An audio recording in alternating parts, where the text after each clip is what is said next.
experimental and theoretical probabilities.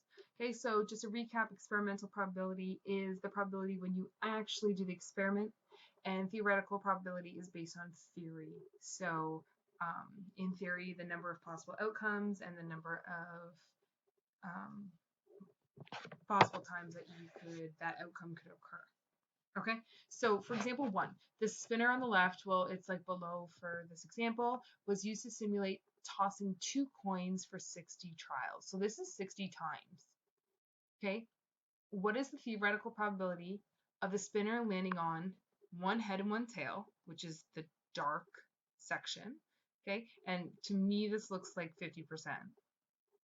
Okay, or 2 tails, which is the middle gray section, the medium one. And to me, this looks like 25%. Okay, so I would write the probability of 1 head and 1 tail, and this would be 50%.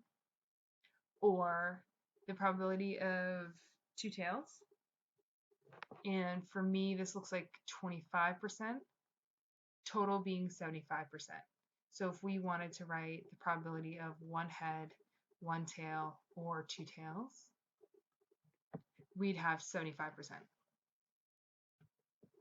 Okay, B, the spinner landed on 2 heads in 21 out of 60 trials. So B gives us the information that the experimental probability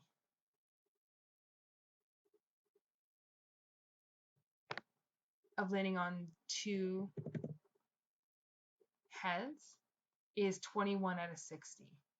Okay, so when we read, just going back to A, when we read the spinner shown was used to simulate. So it's like the same idea basically of tossing 2 coins for 60 trials. Okay, and again, where do they get that information from? Just show you quickly on the right hand side, heads, tails, heads, tails, heads, tails. Okay, if we actually take a look at heads, heads, it occurs 1 time. Okay, if we take a look at tails, tails, that also occurs, tails, tails, 1 time. And any combination of heads and tails occurs half the times. So what they did is like they just took this information and they represented it in a spinner. Okay, a quarter, quarter and a half, quarter, quarter, half. But when they actually did the experimental probability, they came up with 21 out of 60 got 2 heads. Well, if we divide 21 divided by 60, we get 35%. Okay, so 2 heads. Well, let's take a look at that. 2 heads in theory, because this spinner or this little box over here is in theory. So this is theoretical probability. So in experimental probability, it showed up 35% of the time, but in theoretical probability, it should have only showed up 25% of the time. Okay, there's a huge difference here. So the sum of the answers here, the 75% and the 35% for C, they don't actually add up to 1 because you basically either need to use experimental or you need to use theoretical. Okay, everything from the experiment will add up to 100%. Everything from a theoretical probability will add up to 100%, but when we mix them, it doesn't actually work. We're not going to always add up to 1. Okay, so let's write an actual explanation of that. So why does the sum of the answers for A and B not equal 1? Okay, so the sums do not equal 1 because all experimental probability will equal 1 and all theoretical probability will equal 1, but we can't mix them.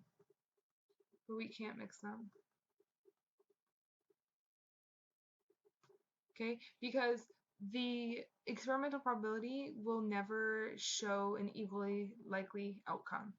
Okay, as it tends to, like many trials, it will tend toward equally likely outcomes, but the theoretical, we can say theoretical probability is based on equally likely outcomes,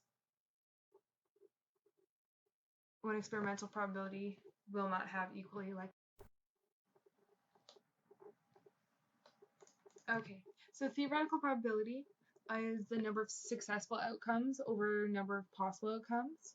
Okay, and experimental probability, number of successful trials. So again, trials is actually doing the experiment, which is just like theoretical is possible. Okay, so suppose a couple would like to have 3 children. Determine the theoretical probability of having 2 girls and 1 boy. So let's draw a tree diagram, okay? And we saw a very, very similar tree diagram for the heads and tails. So let's go girl, boy, girl, boy, girl, boy.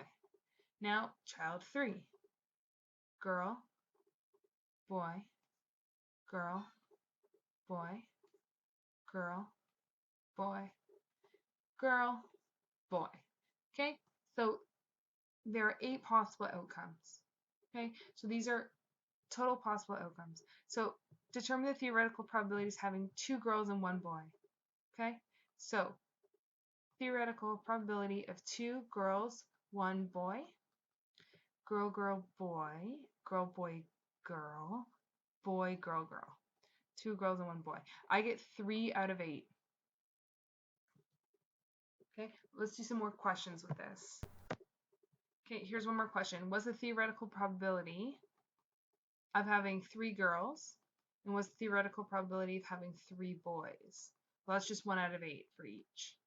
Okay, so what we're going to take a look at now is an actual data set that was collected. So for example, an experimental probability.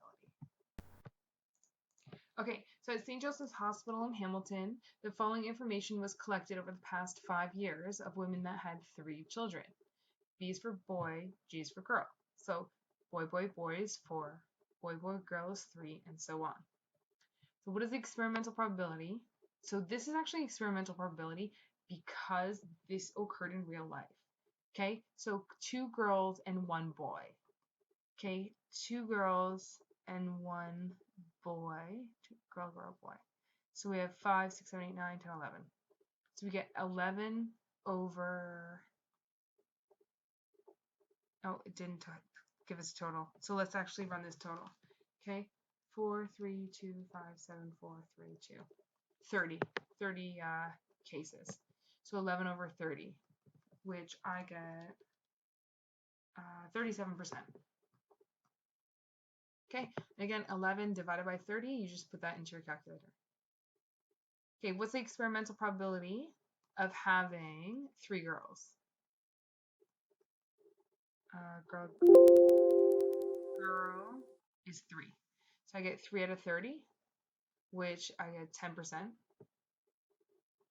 And what is the experimental probability of having 3 boys? 4. 4 out of 30. And if you divide 4 divided by 30, I get 13%.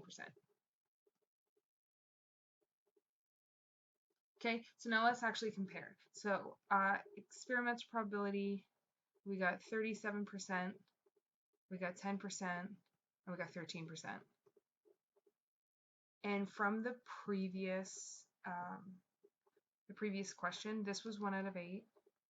This was 1 out of 8. And this was 3 out of 8. Let's actually calculate these. 3 divided by 8 is, let's round, is 37.5%, and let's round to 38. Okay, 1 out of 8 is 12.5%.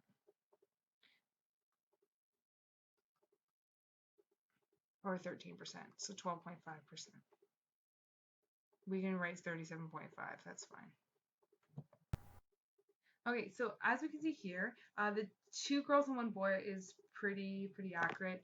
This 37% was actually 36.6, so pretty accurate, pretty close together. Okay, 3 girls, 12.5% versus 10, and 3 boys, 12.5% versus 13.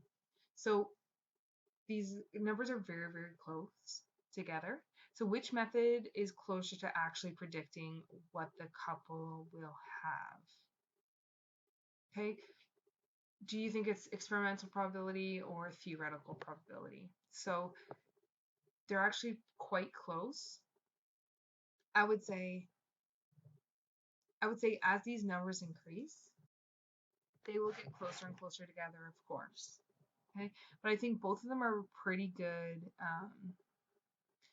indication of around how many girls or how many boys you would have if you had a family of three with 3 kids. And question E asks at the bottom of the page, it asks, what would make experimental probabilities more realistic? Well, I would say the more people you survey. So this one, for example, surveyed 30 families, but as that number grows and grows and grows, it's going to be a more realistic and a more accurate display of data, and also maybe data from different hospitals. So maybe in Hamilton, this is like the statistic or this is the probability, but maybe in Burlington or in Toronto or in Ottawa, it's a different number. So the more people that are surveyed, the more realistic it's going to be.